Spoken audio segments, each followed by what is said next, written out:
Olá a todos, bom dia. Nós estamos aqui direto dessa manhã de 9, não, hoje já são 10, né? 10 de dezembro de 2020. Conferência sobre transportes da FGV acabou de ser transmitida ao vivo, direto da FGV. Os dados sobre os portos, revitalização dos portos, foram tem sido tema de preocupação de alguns relatórios com relação à crise da pandemia, crise econômica que tem se alastrado no Brasil. Então, hoje, a discussão foi sobre o porto do Ceará. Então, mais uma vez, mostra o quanto nossa infraestrutura no Brasil tem melhorado em algumas áreas. A inauguração do eixo principal da nova ponte do Guaíba, no Rio Grande do Sul, do Camaquã também. E também a inauguração da nova área de produção nuclear em Caetité, Bahia. Então são algumas obras de envergadura, de grande porte no Brasil. Isso mostra como a nossa geografia para enfrentamento desse problema da Covid na área econômica, o país precisa melhorar. Também a BR-135 no Maranhão, que o presidente da República Federativa do Brasil foi inaugurar essa semana. Então, com relação a isso, os estados que recebem essas obras, mais que melhoram a sua infraestrutura. Falar do porto de Mucuripe, no estado do Ceará, que também recebe transportes de cargas para a produção não, para a veiculação dessas cargas, principalmente do nosso trigo brasileiro, né, que vai para ser exportado. Então, uma gama de investimentos que tem sido feito durante esse período de pandemia. Bom, então, de junho de 2019 até hoje, nós temos o que? Uma retroárea alimentada ali naquele período, dentro do que tange a produção de base de grãos não sólidos, grãos sólidos e não sólidos. Então, 3,79 acima do que foi realizado no ano passado. Houve uma influência também, ou seja, muitas incertezas que seriam essa movimentação de carga, chegando a um patamar de 2017 de 4,5 milhões de movimentação em tonelagem. Então, essas mercadorias são registradas num crescimento de 11%, é mais do que a média segundo o Observatório da ANTAQ, que é a Associação Nacional de Transporte Aquaviário do Brasil. Então, que é um registro que houve um aumento de 28%, mesmo em tempo de pandemia, nesse porto público brasileiro, que cresce maior do que a média nacional, que é 5%. Então, como há um crescimento de mais de 5% do que a média nacional, a média nacional é 5%, então há uma replicação aí, principalmente com a paralisação de algumas atividades, como a atividade de cruzeiros, navios de grande porte no terminal marítimo, então, e terminal de passageiros. São hoje 10 de dezembro de 2020, completa-se praticamente um ano que aquele porto começou a operar de fato, né? Então, a gente tem a realização desse seminário pela uma das maiores think tanks de produção de pesquisa de transporte no Brasil, que é a FGV, Fundação Getúlio Vargas de São Paulo. Então, o seminário viabilizou a divulgação dos dados até novembro e a viabilização do planejamento de integridade de gestão de riscos também, que houve a divulgação por meio de transparência, o crescimento do volume de EBITDA. Na verdade, o EBITDA é um índice que fala sobre a geração de patrimônio líquido, sem contar a depreciação e os impostos, né? Já descontados a depreciação e os impostos. Então, na verdade, um patrimônio líquido limpo. O porto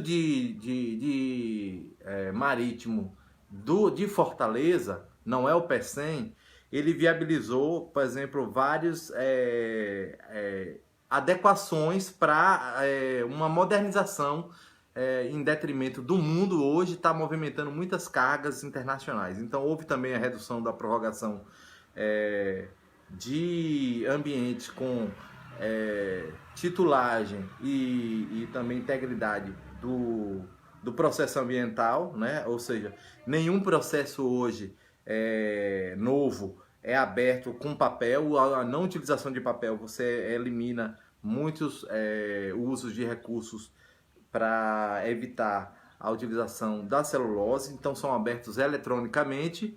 E também com relação a nova forma de você gerar 500 bilhões de outorgas, né? Ou seja, é uma potencialidade que assim a gente vislumbra para arrematar o terminal marítimo dessa envergadura.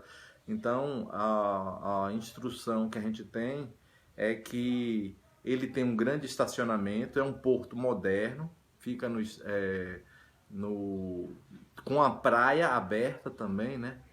O tipo de utilização desse porto não é somente para o potencial de assim cargas, mas também o modelo político imposto por meio dessa concessão é dada para a utilização de vários eventos, embora a pandemia não está permitindo isso.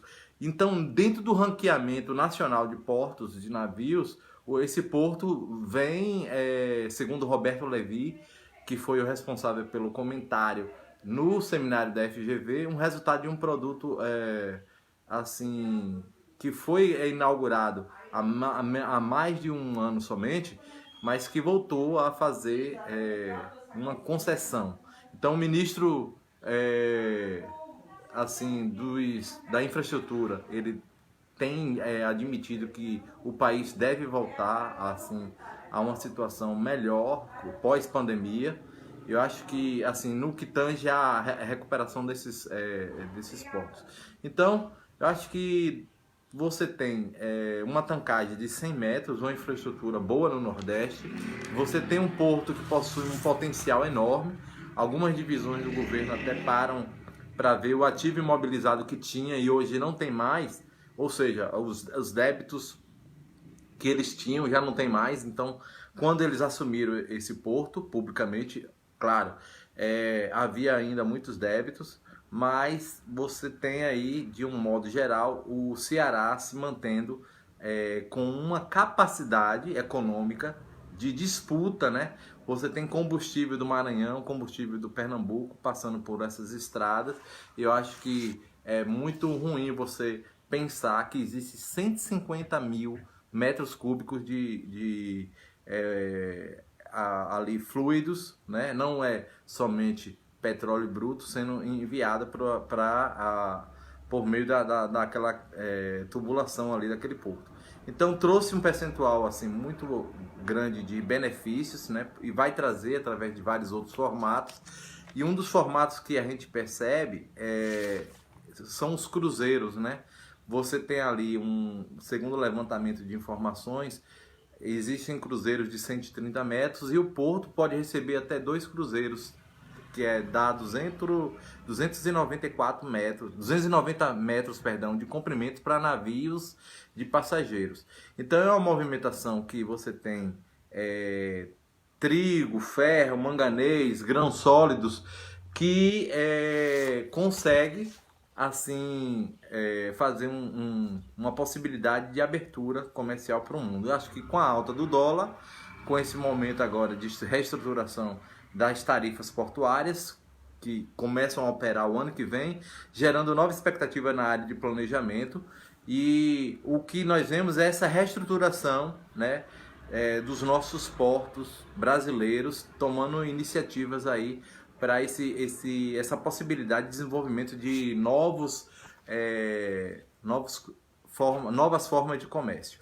Então, nós já colocamos que é importante para o escoamento de grãos sólidos, o trigo, ferro, manganês e também materiais diversos. Bom, essas cargas de sólidos nesse porto nordestino, ele vai atender tomando, claro, o cuidado para não cair nenhum rejeito no mar, né, na área marítima.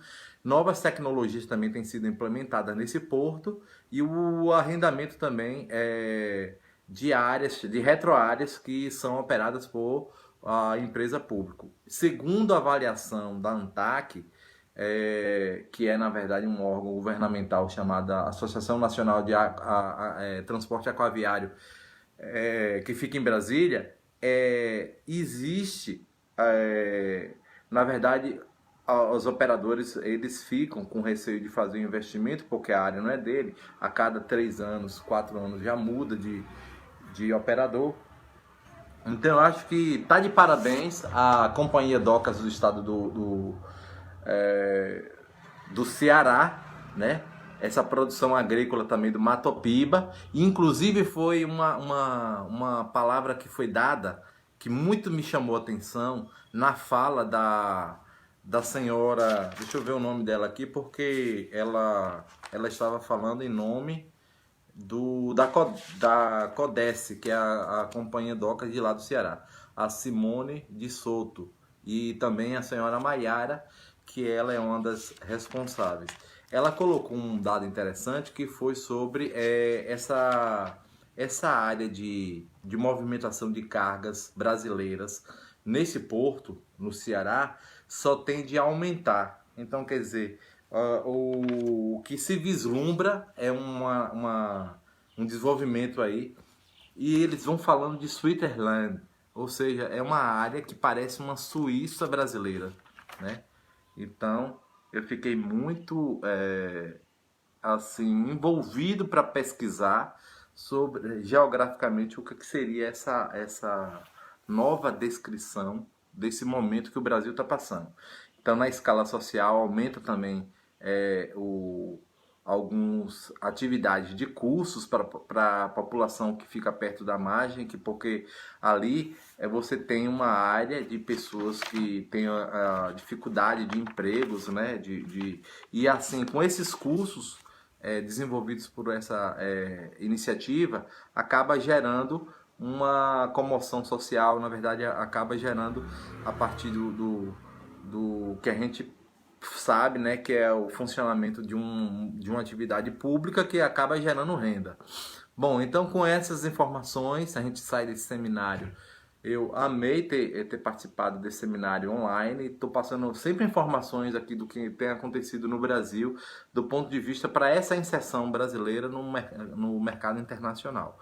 Eu quero assim dizer que as opiniões aqui colocadas não são opiniões minhas, são opiniões de estudos e pesquisa da Fundação Getúlio Vargas. Então, eu tenho a nobreza de confiar nos dados que foram ali publicados e diante dessa...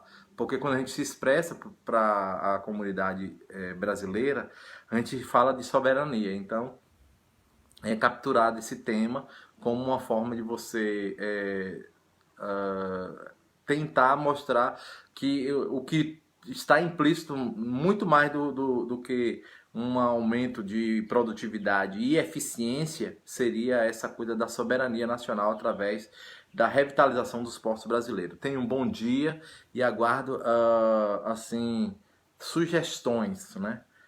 Coloque aí o que é que você gostaria de ouvir na área de geografia, de história, que a gente pode estar procurando. Hoje mesmo nós subimos um vídeo sobre história do tempo do governo Geisel, né? Através do nosso parceiro ali no Ceará, o Eliel Medeiros, e está lá no YouTube o vídeo. Tchau, tchau, bom dia.